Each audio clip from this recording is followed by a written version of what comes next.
Hey guys, I'm Jackie Brubaker, host of the Love You Even More podcast. I'm an author, performer, producer, and Emmy Award winner.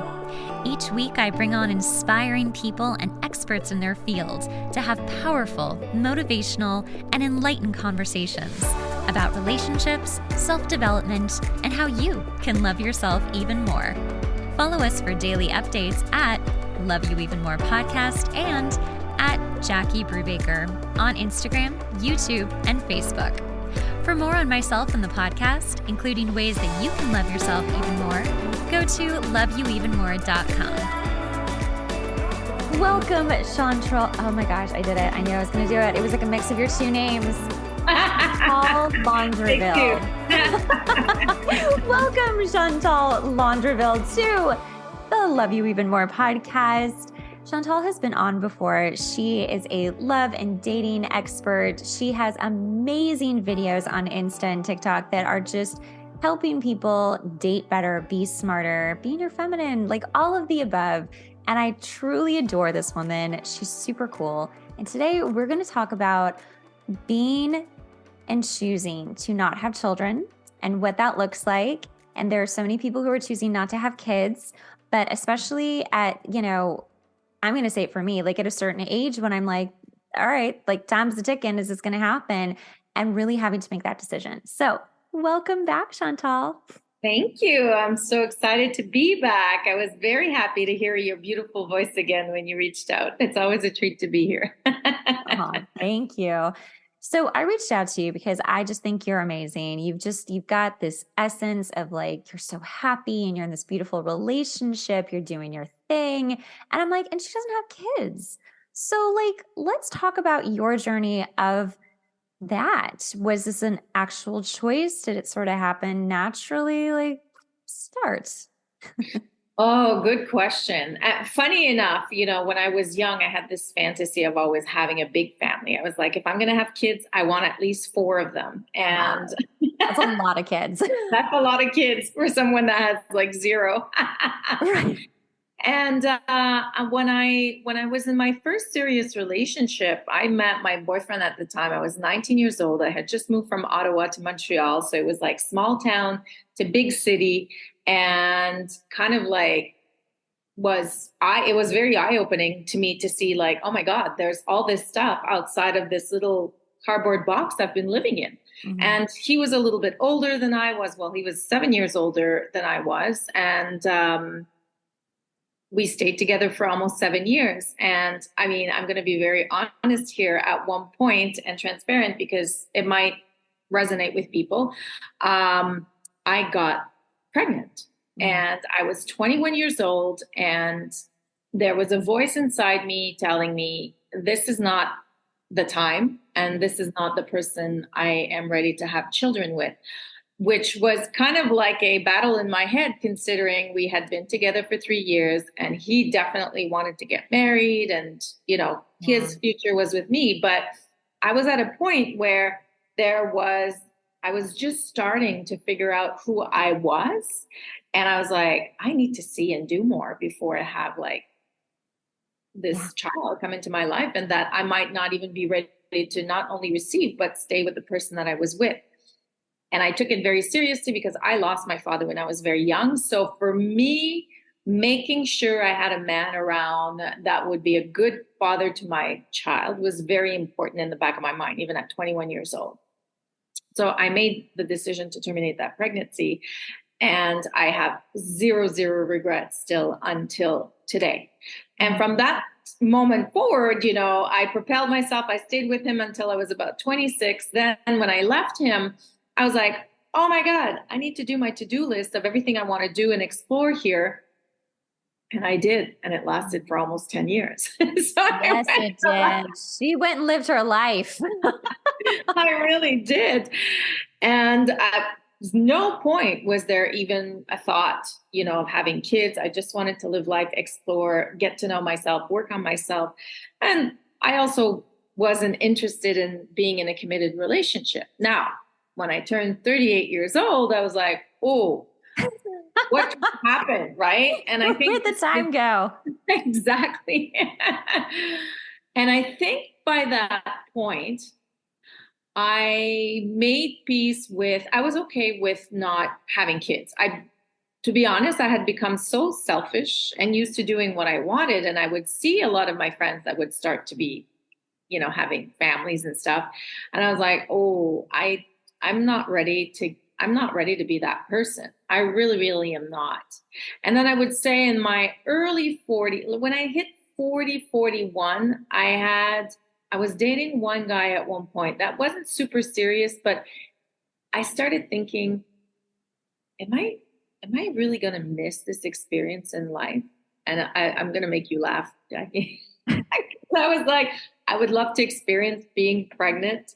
The whole I'm Yes. fascinated by it, right? Like just Yes. having this human grow in you experience. I find it so unbelievable. Like I worship mothers today. Like I can't even imagine like everything you go through during, after is a whole other thing. Right. But I was like, I would wish I could just like, okay, thanks, Oh bye. my God. No, that is That so makes sense. crazy that you'd say that because I feel the same way. There is this, I think it's because as a woman, your hormones and your body, it's built to do this. So there is this part of us that naturally feels, not all of us, I'm not going to generalize, Mm. feels inclined to do that. And I want to do that too, but I don't really want the baby. Keep going. Oh my God. So we're not alone. You're not alone. Good to hear. Right? So funny. This must be happening more than we realize. I think so. I think so because most people, when they say, and you've heard it, I'm sure, many times, and you still hear it's like, what? What do you mean you don't want children? Really? Like, yeah, no. And I'm okay with it. And we are actually about five of my closest girlfriends like this. They all do not have children. And we were actually together this weekend, and one of them does. And she was like, girls, you made the right decision. Like, seriously? She was like, I love my child to death, but man, it's like crazy. So I think, that point in my life when I hit like 41, 42, for me, what I realized it was more about is because I started thinking, what is my legacy? What who like I can only be self-absorbed and think of myself so much, and that actually propelled me a little bit more deeper into the work that I'm doing today, which is like there's different ways of giving back to community and making a difference in the world and giving birth to a child and creating a legacy of some sort. And I think that as we age, it's a question that we ask ourselves a lot, like, why am I here? What am I doing? What am I going to leave behind? Like, what impact will I have created? And it was like, okay. So from that moment on, so that was a squeezy mini thing that lasted about 6 months. And from that moment on, I just figured I'm just going to find other ways to fill that void because there are tons of other ways to do so. And today, I mean, I have a great niece and nephew that I love to take care of and spend time with. And my boyfriend has 2 kids, which has been a really beautiful thing to be a part of independently. I always compare it to like, I don't like managing people directly, but managing indirectly, which has always been in my line of work a little bit, where you get to have an influence, but you don't do you should do like the disciplinary thing behind it. So I've had the chance to be a great influence on them, show them, have great conversations as a friend or almost like a mentor, but I'm not their mother. I don't want that space, but it's been great. So that's kind of like my story around motherhood and not choosing to have kids. Oh my God. I knew you were the right person to talk to about this because we are just the same human. Tell me about your story. I want to hear about it. It is so similar. I also got pregnant with my long-term boyfriend at like 19. I ended up having a miscarriage, but it's so interesting. I always think, what if I hadn't? I would have opted for an abortion because I also was like, this is not the time.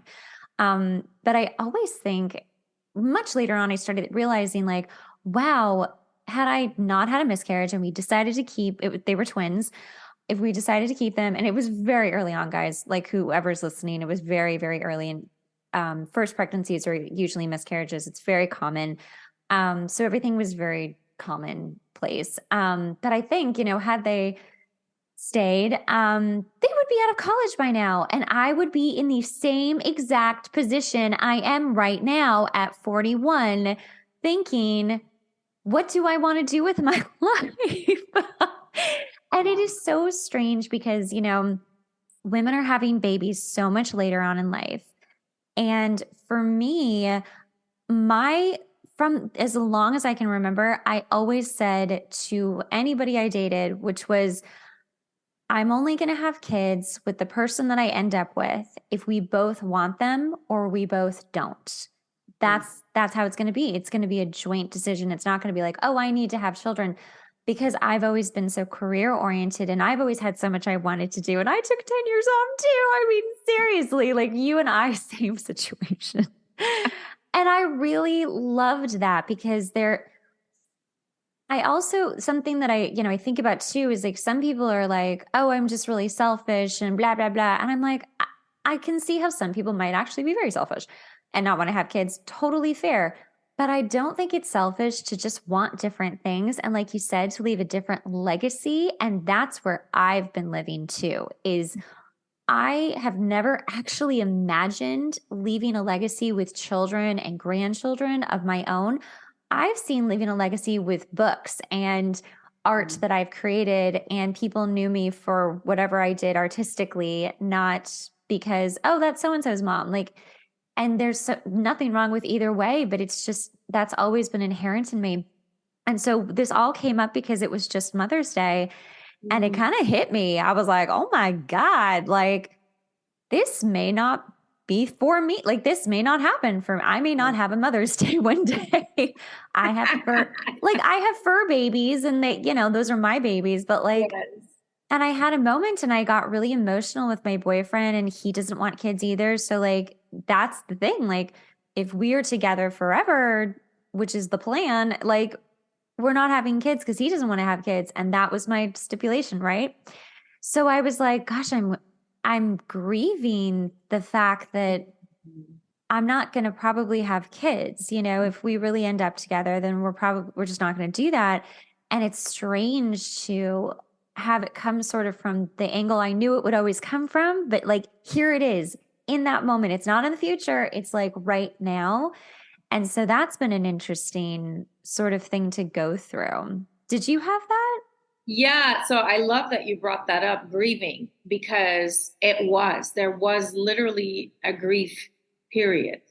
And I think what I want to say to women that are listening to this that can relate is that it's okay to have a grief period, even though you choose not to, right? And you're also allowed to change your mind if you realize that, you know what, maybe it's something that I do want. I didn't think that I did, and I think when you are develop some sort of self-awareness, which thank God I had, and I know you have as well, asking yourself these questions and being okay with it either being one way or the other is also fine. So yes, the grief process was like, I still remember it very clearly in my head. It's funny because I've never really thought about it ever since. Until But today. it took me back to like, I was sad. I was like, I can't believe I'm actually going to miss out on doing this. Right. There was a part of me, as I said earlier, I would have loved to experience it. And I just let myself process those emotions and it was fine. And today I'm like, I really, really, I have absolutely no regrets whatsoever, but definitely I think it's a grieving process because it's something that, and I see what it's like to be a mother. I see my friends and, I have a client actually that they had a premature baby and she had to leave and at the hospital. So seeing her go through the motions of like the ups and downs and the roller coaster, her hormones, not sleeping, the poor baby stuck at the hospital and now she's not sleeping, women give up so much of who they are for those children.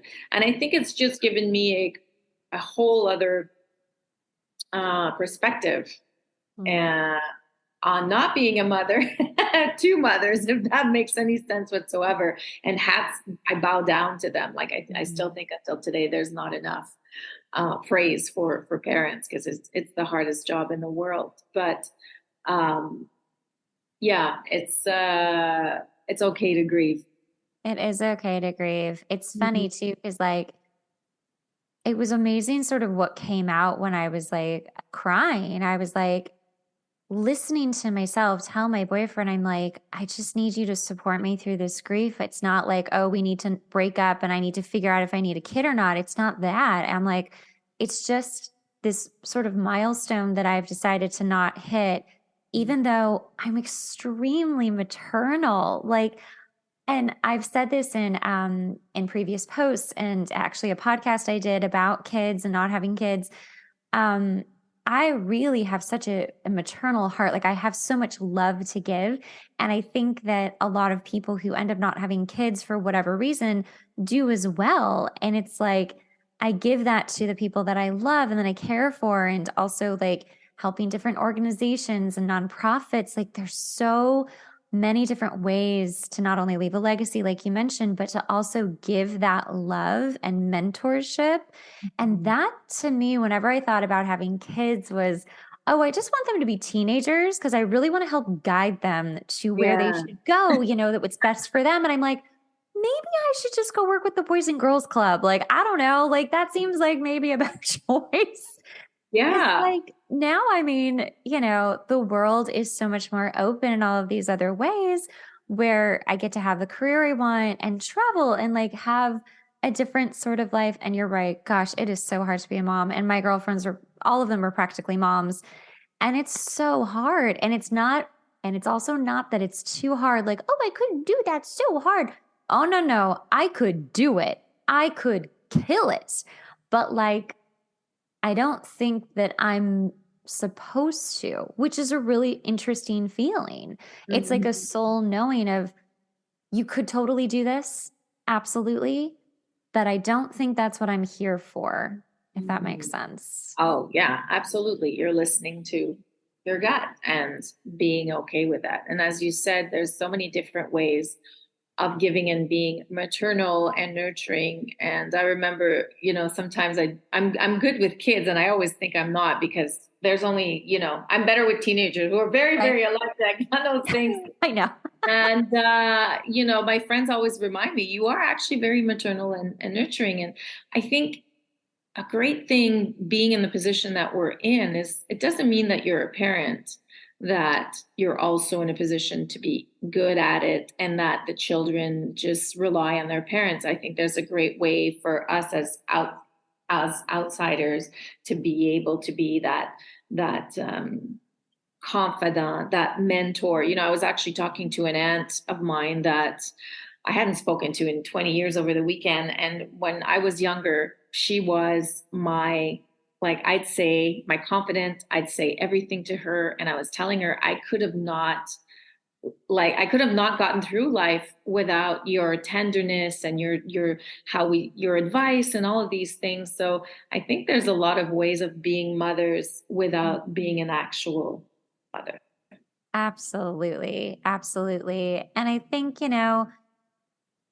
for anyone who's listening who's maybe in this spot, you're like, oh wow, I'm sort of hitting an age of, you know, we're kind of getting up there. And it's like, okay, the like baby shop's gonna close pretty soon. And it's funny too. I've never felt that I wouldn't get pregnant. That's another thing too. I'm like, oh no, I could. I don't even know if that's true, but it feels like true. But Well, it's interesting that you think that. That's actually good. So, because as I love to say, anything is possible. I mean, you're anything. 41. Exactly. But again, kind of going back to like, had I actually had kids and they were like, graduating college now, I would be so excited to have my whole life to myself to be like, oh my gosh, let's do everything, And I in a can say, right, in like some strange way, that was always going to be the case because I feel like I'm finally really doing what I've always wanted to do now.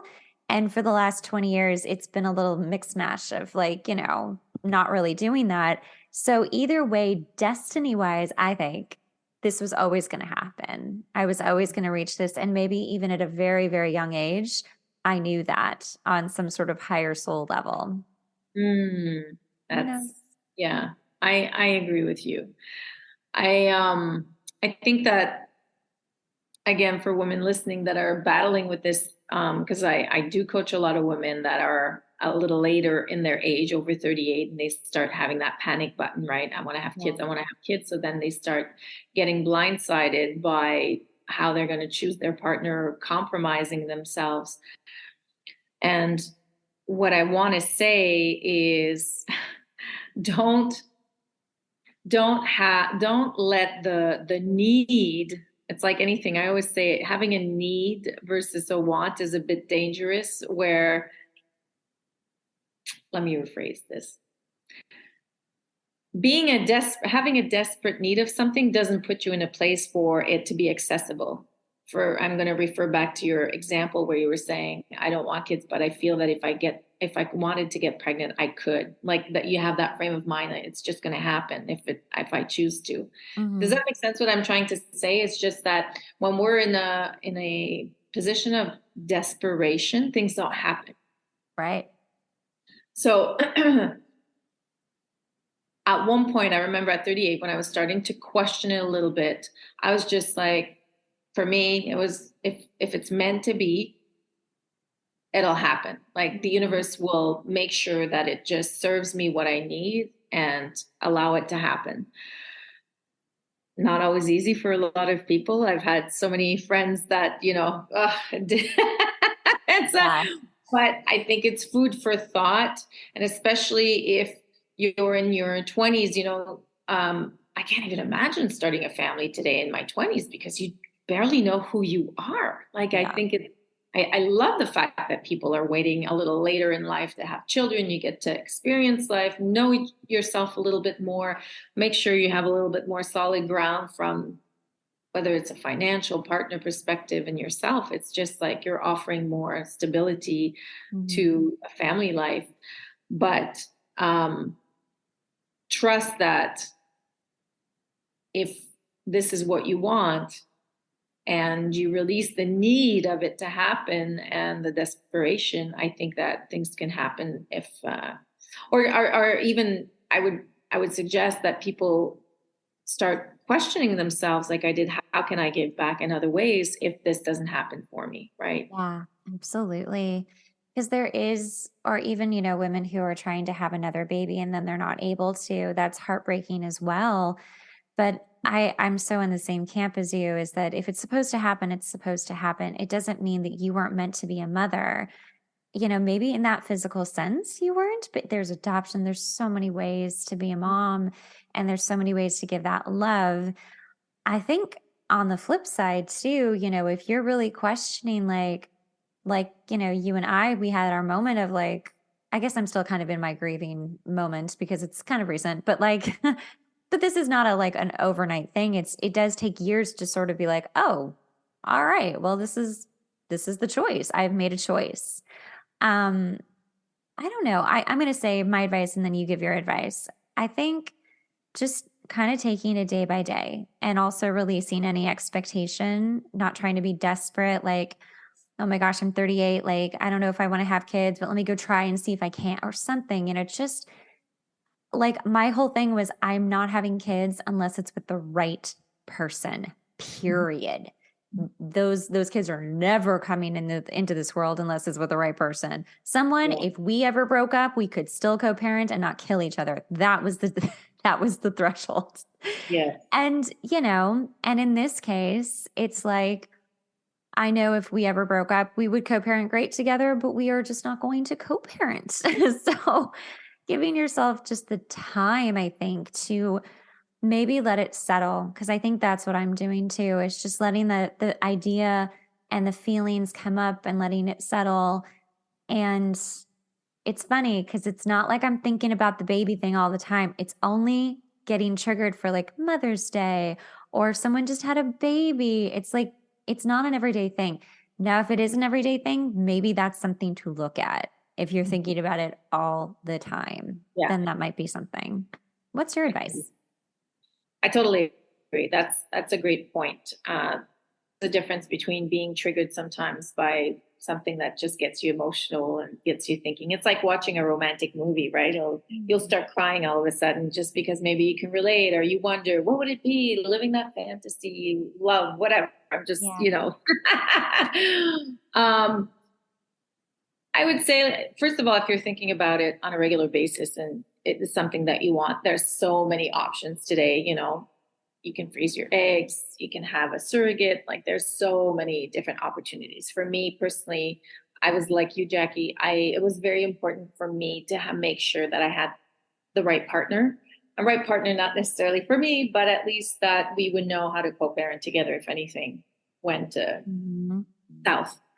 And I would say that there's so many other options to test your maternal instincts. Like, for example, my best friend, we always called her Mother Teresa. I mean, that girl would she's just about nurturing and being maternal, almost too much. And we were all sure that she would have 15 children and be okay with it. And it never happened for her. She's 51 now, and it's just, didn't happen. And she went through a huge grief period as well. But now she does two things that she can't get enough of, is that she'll foster dogs. Yes. It's so great. Yeah, it's a huge business. Great. And the second thing that she does is that I didn't even know this existed, but there's a lot of babies that are born that are abandoned or that are in the case where she was, it's a lot of natives that just, they can't take care of their babies because they have addiction problems or whatever. So they're left into the hospitals.